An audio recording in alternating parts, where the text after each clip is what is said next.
Look, I tried, alright? Grab a blanket, turn off your lights for one true scary life of an ex-model.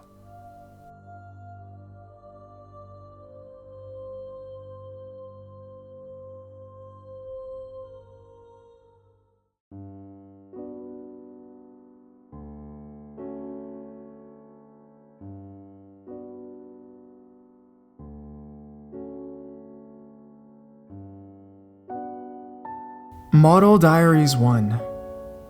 A little background information. I'm a 24-year-old female who is a retired model. I was in the industry for about 5 years and have had some strange encounters.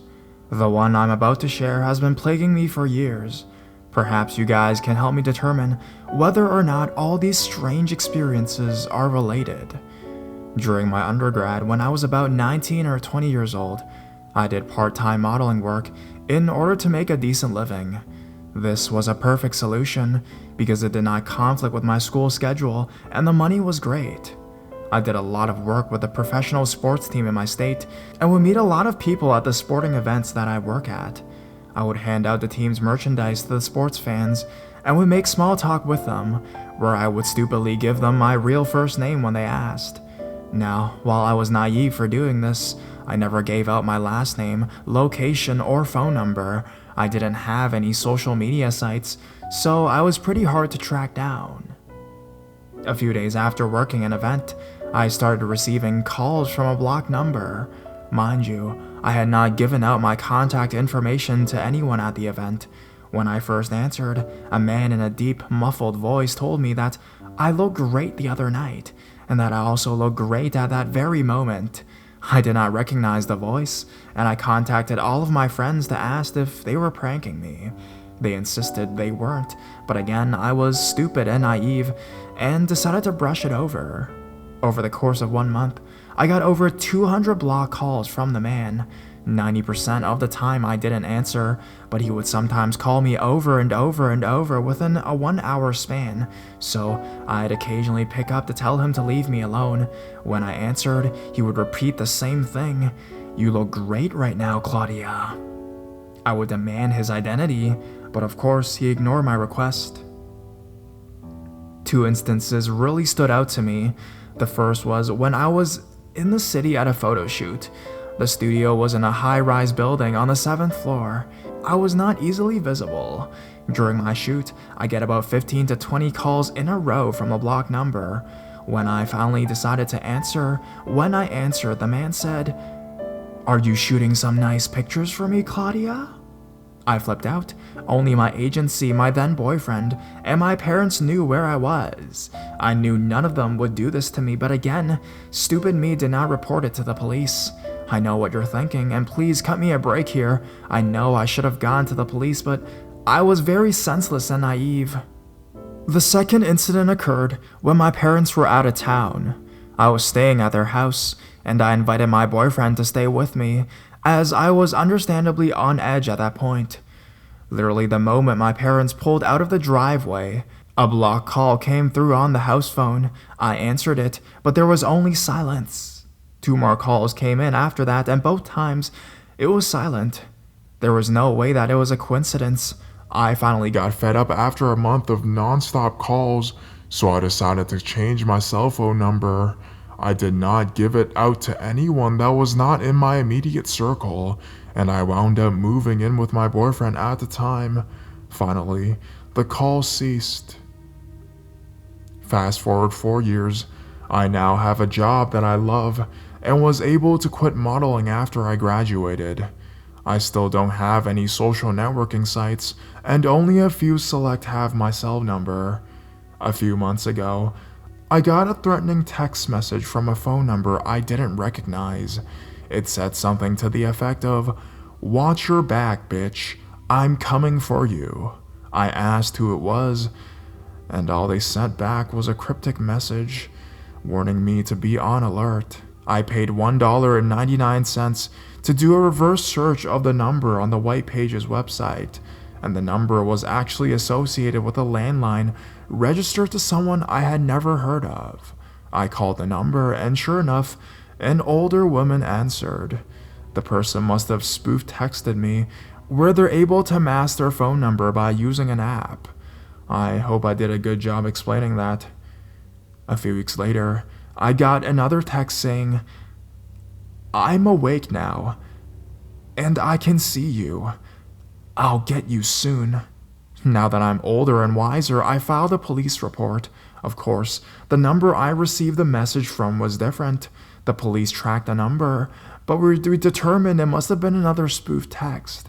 They told me that there wasn't much they could do, but they advised me to file another report in the city I worked in. I finally got one last threatening message a little over a month ago, when I finally decided to change my number again. As you could imagine, the text came from a different number. I have 0 enemies and only have a small circle of close friends and family. The linguistic pattern was consistent and matched that of the man I'd gotten calls from all those years back. Although these are just text messages, I truly feel that it came from the same person. In addition, a few weeks ago, I was at a haunted house with a few friends when I had another unnerving experience.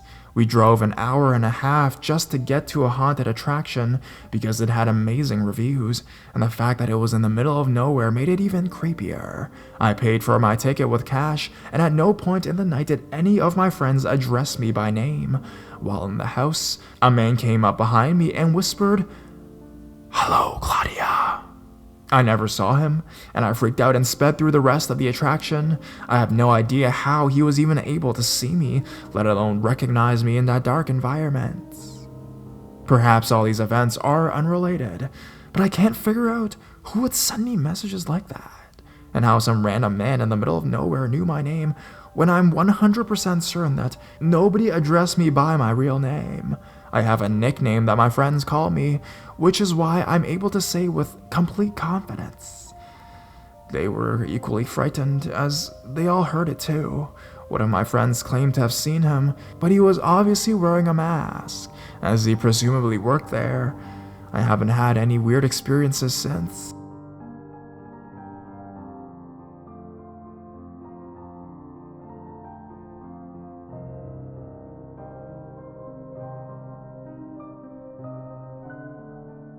Model Diaries 2. Based on the feedback from my previous posts, I decided that I would share another unnerving experience I had during my time in the modeling industry. A brief background: I was recruited by an agency when I was in college, around the age of 19. I had never had any interest in it prior to the agency offer, so I was an industry novice, but accepted the opportunity due to the earning potential. Please refrain from tearing me apart in the comment section. I have since retired from the industry and seriously wised up. When I first began, all of my photo shoots, fashion shows, and promo events were coordinated through my agency. I will admit, I was naive at the time and had little to no background on the industry. About 3 months after signing with my industry, I got contacted on my personal email from a photographer who was interested in booking me for a shoot. It was odd, as I didn't have social media or have my personal email and phone number posted online for potential booking agents. However, I shrugged it off. Everything up until that point was all agency-based. The photographer was interested in building his portfolio and was offering $100 an hour for a high-fashion nature shoot, which sounds like a lot, but is actually below industry standards. I was new myself, and also looking to build my portfolio and make some extra money for only 2 hours of work. Because of that, I agreed to book the shoot without the knowledge of my agency, as I did not want to sacrifice the 15% agency fee that they take. The shoot was scheduled at a nature reserve about 30 minutes from my university. Due to the nature of the shoot, portfolio building, the photographer was able to provide wardrobe, but no hair and makeup services. I was sent images of the wardrobe beforehand and approved based on the modesty of the apparel. When I arrived at the shoot, the photographer met me at a common area and decided to show me the location he wanted to shoot at, which was off the designated trails. No immediate red flags went off because it was much more scenic off of the trails. His camera, wardrobe bag, and a few reflectors were brought along with us. I followed the photographer, whose assistant did not show up as initially agreed upon, into the woods, and the further we trekked off of the trails, the more nervous I became. About 20 minutes into our trek through the woods, the photographer decided to set up camp at a woodsy remote location. He took out the wardrobe and expected me to change right there in front of him. The wardrobe looked nothing like the photos he had sent me. This was hardcore bondage apparel. Think skimpy leather and latex. In addition to this, his behavior was odd. I couldn't exactly identify what was it about him that made me feel uneasy, but my gut was telling me that something wasn't right. The first red flag was the absence of his assistant and how unprofessional he seemed. I had worked with several professional photographers before that, so I had a good understanding of the professional industry etiquette. After about 10 minutes of arguing about changing in front of him, he finally gave in and walked deeper into the forest to let me change. I honestly had no intentions of shooting in that attire, but I needed to get him to leave due to the aggressive tone he began talking. I heard him cursing and grunting under his breath as he walked a ways into the woods to give me privacy. At that point, I noped the fuck out of there, dropped the money and wardrobe, and ran through the woods to my car. When I finally made it to my car, I could hear him running and yelling at me. I tore ass out of the nature reserve and did not look back. About 10 minutes later, I got a text that consisted of a number of non-sickle numeric characters and one that simply said LOL. When I got home, I saw one final text from him. He told me that I was missing out on a good time and that he was planning on having a good time with me in more ways than one. I called my service provider to have his number blocked immediately. I received approximately 20 emails from him about 1 month after the incident. I didn't open them and sent them straight to my trash can. Soon after, he completely removed all of his profiles from industry website. I'm truly hoping that nobody had an experience like the one I had with him, and further, I'm truly hoping that he did not harm any other model who worked with him. I certainly learned my lesson after that, and have since gained an incredible sense of personal intuition.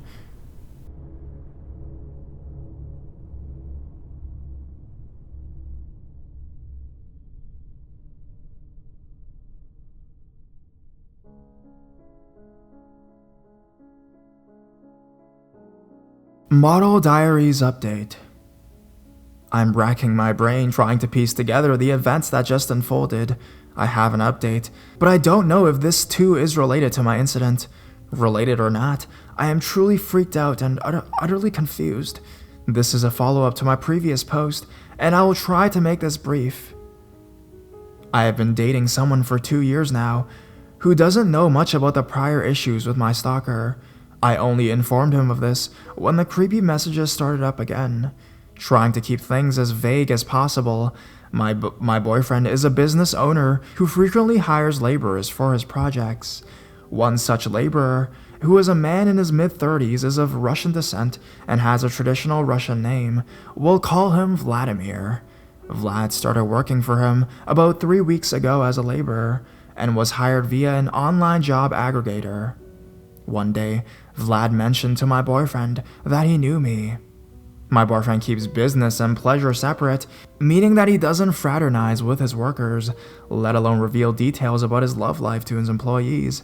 He knew my full name, where I lived, where my parents lived, and was even able to describe in detail what both houses look like and their precise locations.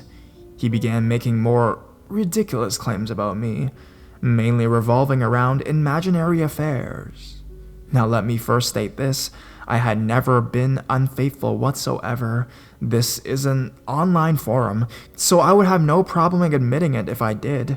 Vlad knew my entire life history, right down to my prior places of employment, where I went to college and high school, and my modeling past. I had never met, worked with, or attended school with this man. He isn't even originally from this state. He claimed that during my current relationship, I've had affairs with 2 current colleagues, both of whom are people I actually work with. This is complete bullshit. How he got these people's names is beyond me, as the company I work in is a Fortune 100 company and has several locations within the region I live in. Both these men are older and married, and there's been zero flirting, let alone any sexual contact. He also claimed that I had a long-standing affair with a male friend of mine that began years ago and continues to this day. Again, this is false. In essence, he told my boyfriend that I am bad news and that he should leave me. I contacted this male friend of mine who I had never any intimate contact with, and he claims he'd never heard of this clown. Vlad was also able to provide several names of my close friends. Since I don't have Facebook, my friend and I looked him up through her Facebook account, and my boyfriend has provided me with his full name. She too had never seen this man before. His plan almost worked. My boyfriend called me very upset while I was at work, and I just cried in the bathroom until I left early because I was sick, which was the truth. I was physically sick to my stomach. Later that evening, I told my boyfriend that all of this was false. I had my friends call him and provide character references, and the male friend called him as well and told him firmly that his claims were false. My boyfriend decided to call him on speakerphone while I was in the room, where he proceeded to ask Vlad to recount his stories, and then asked how Vlad knew me. He stated that he met me at an event several years ago, bingo. I don't recall meeting him based on his name and picture though, but it's quite possible that we exchanged words. Eventually, my boyfriend began to recognize the holes in his stories. I finally convinced him to believe me, and he promised that he would terminate Vlad the following week after he had completed this work. I'm simply dumbfounded. I don't know what to do, what to think, or how to act. This has been so emotionally draining. I need some guidance and advice. Any feedback is greatly appreciated.